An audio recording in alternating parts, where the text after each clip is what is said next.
Yesterday, I presented to you my top 10 most anticipated films of 2022. If you haven't watched that video yet, go check it out. It's up if you want to watch it. If you don't want to, don't check it out. Either way, fine with me. But today, I am giving you not a top 10, but my top 15 favorite movies of 2021. Yes, it was just that good of a year for movies for me. I just could not narrow it down to just 10 plus 5 honorable mentions. Also, there were nearly 30 movies last year that I gave a 10 out of 10 to.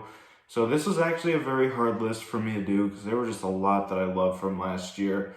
Either way, let's start off with the 5 honorable mentions. Starting off, first one is Minari, a very, very good family-based A24 family drama. Loved it to death. Judas and the Black Messiah, a very visceral and touchy subject of a film that just really needs to be seen by everyone. Wrath of Man, another really great Guy Ritchie movie, and I'm really loving the resurgence that he's having. Cop Shop, just a fun as hell action shoot 'em up movie, basically just in one location. And finally, Last Night in Soho, Edgar Wright's first horror movie, I believe it was. Absolutely amazing. So that caps it off for the honorable mentions. Now we are on to the actual list. Let's go ahead and get started. Starting off at number 15 is an MCU movie from this year. Not the only MCU movie on this list, but a movie I was very shocked with, and it was Shang-Chi and the Legend of the Ten Rings.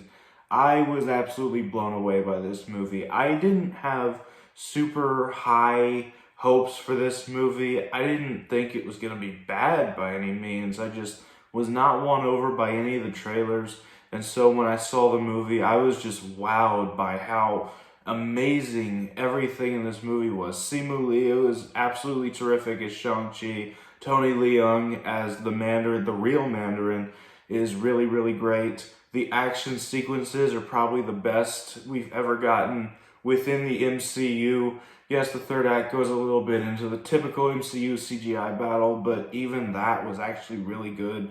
So I just really like Shang-Chi. Number 14 is a movie I am actually surprised is not higher on this list, but Dune. I really loved Dune, and don't get me wrong, I don't dislike this movie, which is why it's on my top 15. I really love this movie. Timothée Chalamet, who I'm not usually a super huge fan of, does a terrific job in this movie. Rebecca Ferguson's great. Everyone in this movie is great. Stellan Skarsgård is absolutely terrifying in this movie. Really excited to see where they go with that character. I still have not read the book, and I have been meaning to read the book, so hopefully I do get around to reading the book before part 2 comes out in 2023. We'll see.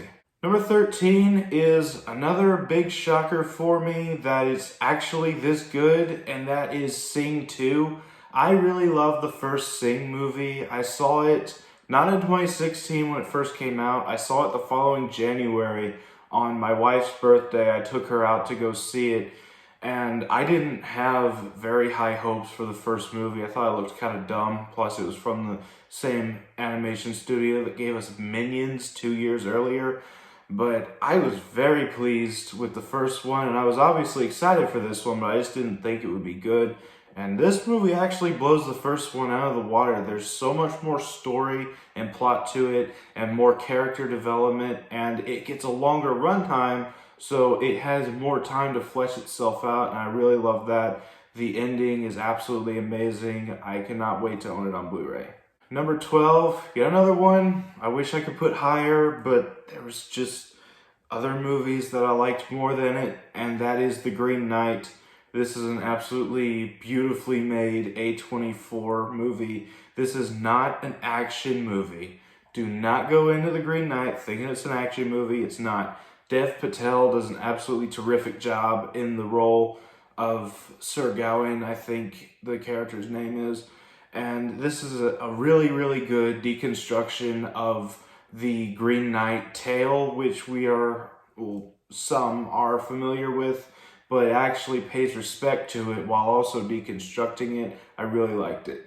Number 11, another one I had up higher before I saw my top 10. That is No Time to Die. This is an absolutely beautiful send-off to Daniel Craig's era of James Bond films. Daniel Craig is easily my favorite James Bond, like, ever. As much as I do like Sean Connery and Timothy Dalton, and to a lesser extent, Roger Moore and George Lazenby, I like all the Bond actors to an extent, but Daniel Craig is by far, hands down, my favorite James Bond, and he does an absolutely amazing job in this movie. It's a beautiful send-off. I will admit there were tears shed by the end of this movie, and I'm not afraid to admit it. Speaking of movies that cause me to shed tears, and I'm not afraid to admit it, coming in at number 10 is Ghostbusters Afterlife. Yes, I love Ghostbusters. It's one of my favorite franchises, and this movie does more than respect the source material, unlike the 2016 one, which I don't absolutely hate like a lot of people do. I just think it's not a super great Ghostbusters movie, but this is an absolutely amazing Ghostbusters movie. That's just as good as the first one, in my opinion. Yes, the original Ghostbusters cast, well, the surviving original cast, does make an appearance in this movie towards the end. Sadly, Harold Ramis could not join us for this movie because he passed away a few years ago before the 2016 one was even greenlit. But this movie handles the legacy of Harold Ramis as an actor and Egon Spengler as a character very, very well, and I was very pleased with how they did it, so it's at number 10. Number 9 is something I just recently got into this year, and that is My Hero Academia World Heroes Mission. I just recently got into anime back in 2021. I never had anything against anime. I just never really got into it until I started watching a couple different series on Netflix last year, and I really got into it, especially My Hero Academia and another series which will pop up later on down this list. But I really like the story here. It's really an offshoot like the other two My Hero Academia movies. It's not really going to factor into the plot of the show, but I really liked it, and in 8 months I will own it on Blu-ray and I will watch it again because anime takes forever to release on Blu-ray. Don't ask me why. I don't know why I don't like it, but hey, whatever. Number 8, a movie I was very pleased with, and that is The Suicide Squad. I have different feelings towards the 2016 Suicide Squad, knowing how much of a studio hack job it is, and do I think we're gonna get the Ayer cut? I don't know. I hope we do, but I'm not holding my breath like I did for the Snyder cut.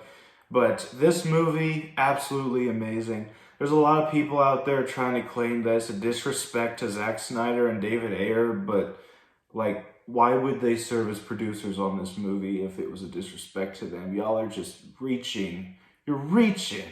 This is an absolutely amazing movie. It was honestly the kind of movie I needed to see at the time I did see it because of a certain line that said near the end of the climactic battle with Ratcatcher and her father, what he says to her. Rats are the lowliest and most despised of all creatures, my love. They have purpose. So do we all. Is just a line I really needed to hear at the time that I saw the movie, and it's just an absolutely beautiful movie. Terrific characters. Wish they didn't kill off Captain Boomerang. That's still a pet peeve of mine. It will always be a pet peeve of mine. I love Captain Boomerang.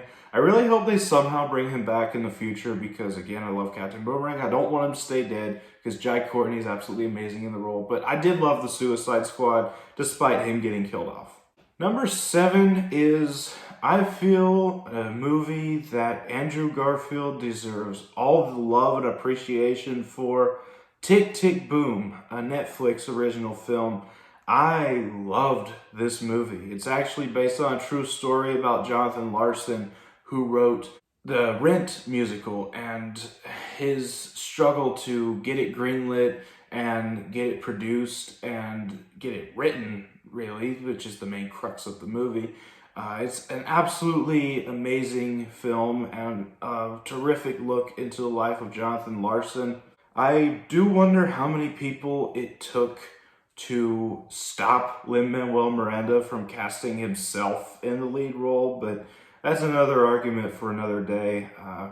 I really love this movie, and I really hope it gets picked up by Criterion or someone. I just really want to own this on Blu-ray. Please let it happen, Netflix. Just release all your movies on Blu-ray, honestly. Number 6 is a movie that was number 1 on my list for quite a while, and you just tell by my top 5 how good they are because this is at number 6. But Justice League, this is the only Justice League movie. There was apparently one in 2017, but that movie doesn't exist because it was garbage. But this is an absolutely amazing movie. It's really all I need in terms of the Snyderverse. Would I like to see it continued? Sure. Will it continue?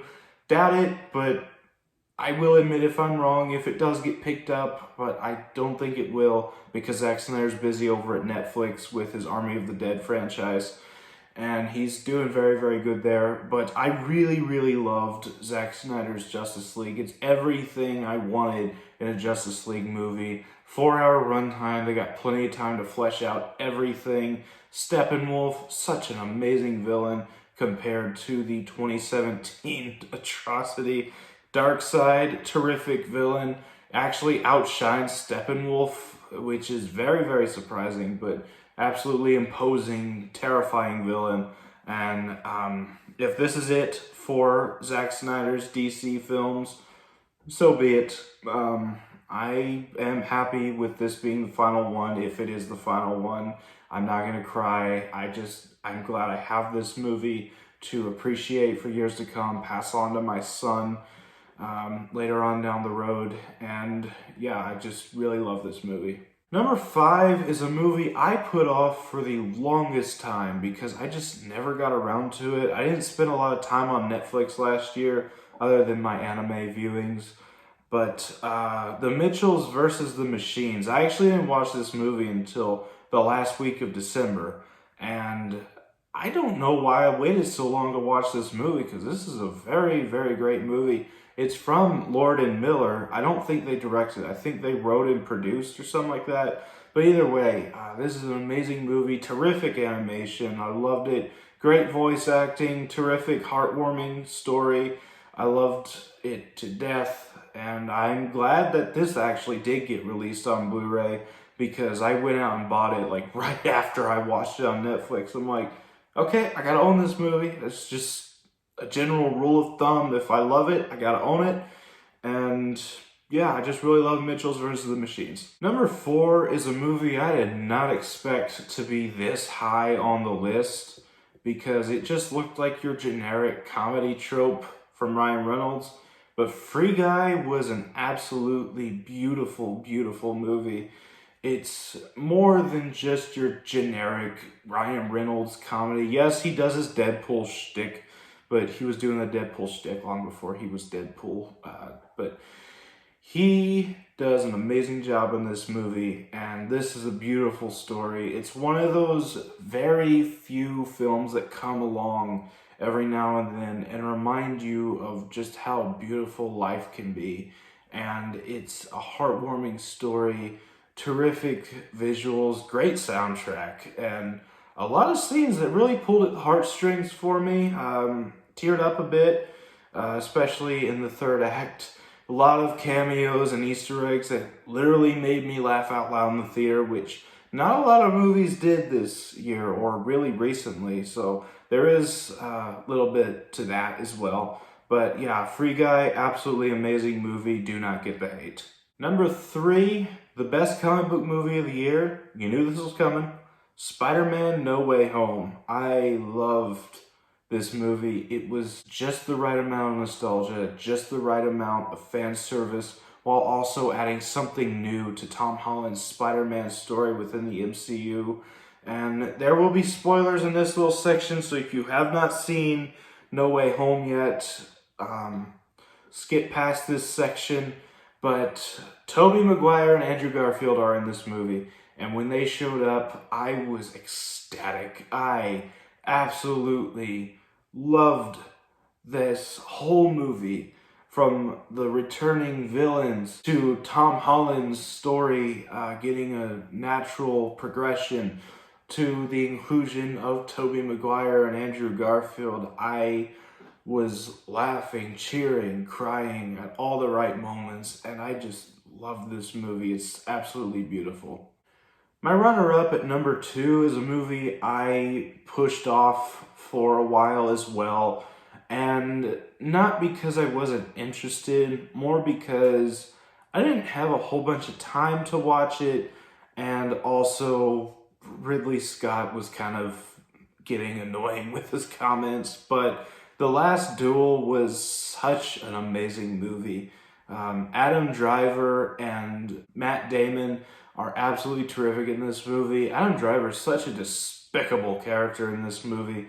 He's so easy to hate. He's so sleazy, and he's charismatic, so it makes you even more uncomfortable when he speaks.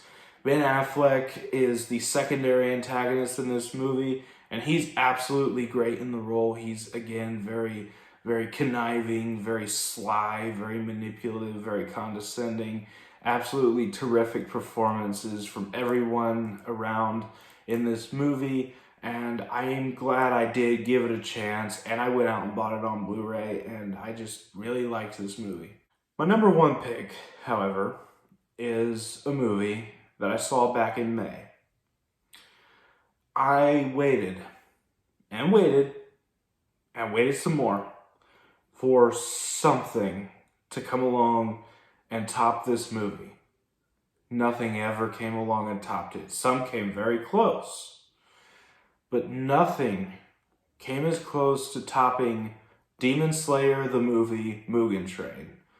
This is a beautiful movie. This was the first anime I watched ever. I sat down and watched the entire first season on Netflix because I thought the movie looked good. I'm like, okay, I'll just sit through the series so I can understand the movie. Automatically, I fell in love with this entire world, all the characters, and just the weight of the story, and I just really loved it. And then I went to go see the movie, and I was blown away, beginning to end. Enmu, the main villain in this movie, is absolutely evil, very sadistic, and they are very entertaining.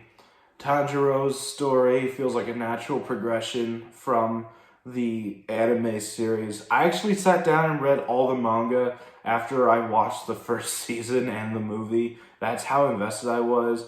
But I feel like the best character in this movie was Kyojuro Rengoku, who was introduced near the end of the first season. He was kind of a jerk in the season, but when he becomes a main character in this movie, you get to care about him, you learn about him, what makes him tick, why he is the way he is. And by the end of the movie, spoiler alert by the way, when he dies at the end of the movie, you just feel a giant loss, like you just lost a good friend of yours. That's how impactful Kyojuro Rengoku was in just a 2-hour movie. It was an absolutely beautiful movie, and probably the saddest movie death I have ever seen. And I've seen some pretty sad movie deaths, but I just really love this movie, and easily it's at number 1. So that was my picks for the top 15 best movies of 2021. Let me know down in the comments what your favorite movie of the year was. As always, don't forget to like, comment, subscribe, share this video, and I'll see you all tomorrow with the list you have all truly been waiting for.